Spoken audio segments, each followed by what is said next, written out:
Πάμε να φτιάξουμε γαλακτομπούρικο. Εδώ είναι τα υλικά για το σιρόπι. Έχει ζάχαρη 300 γραμμάρια και νερό 200 ml και ένα cinnamon stick και φλούδα λεμόνι. Και πάμε να βράσουμε λίγο και μετά μέλι. Εδώ είναι τα υλικά για την πρώτη κρέμα. Κρέμα γάλακτος 500 ml και γάλα τα ίδια και λίγο αλάτι και βανίλια. Ανακατεύουμε καλά και βούτυρο, ψηλώσει μυγδάλι, ανακατεύουμε μέχρι να σφίξει.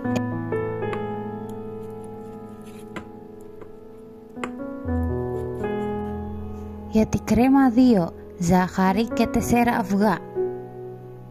Χτυπάμε στο μίξερ περίπου 6 λεπτά μέχρι να γίνει σαν μαρέγκα. Κάπως έτσι είναι. Και μετά βάζω την πρώτη κρέμα στη δεύτερη κρέμα σιγά σιγά. Θέλω 200 γραμμάρια λιωμένο βούτυρο και ένα πακέτο φύλλο κρούστας.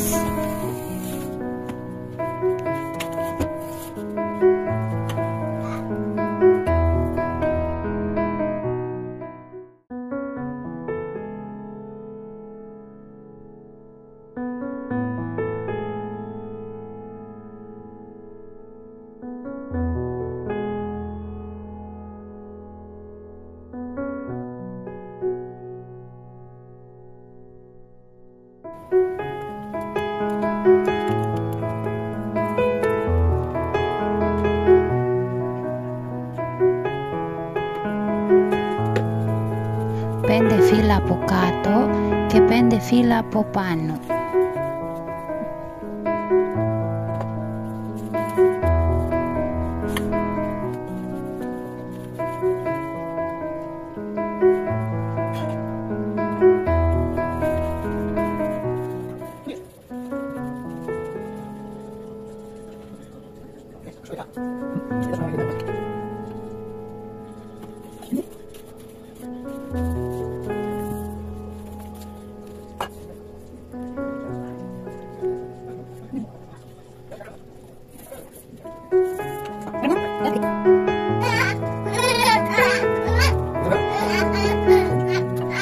Ψήνω στο φούρνο στους 170 βαθμούς για 1 ώρα.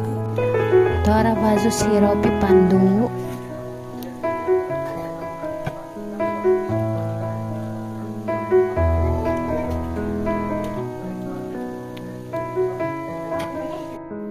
Τώρα πάμε να αφήσουμε για να κρυώσει και να ρουφήξει το σιρόπι.